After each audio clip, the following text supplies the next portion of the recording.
18 दिसंबर हमर गुरु बाबा के नंबर। सुघर जयंती ला मनाबो जी संतो, जोड़ी मिलके मंगल गीत गाबो,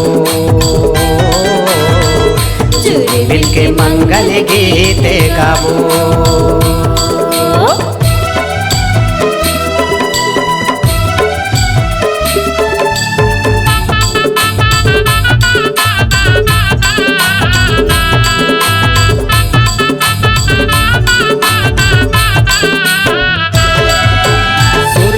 गैया के गोबर मंगा के फुट धरी अंगना लिपावो, प्रेम के दिया जला के जी सुघर चौक पुरावो। सुरहीन गैया के गोबर मंगा के फुट धरी अंगना लिपावो, प्रेम के दिया जला के जी सुघर चौक पुरावो।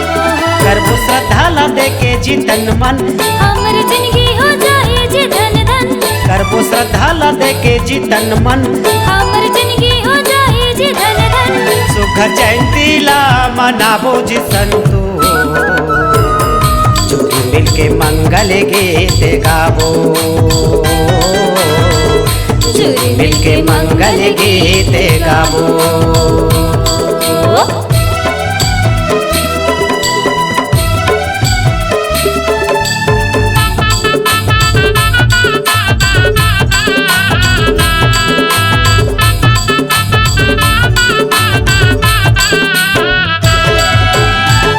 दिसंबर के महीना जी घर घर दिया जलावो, झंडा चढ़ावो गुरु बाबा की सुघर चरण मनावो।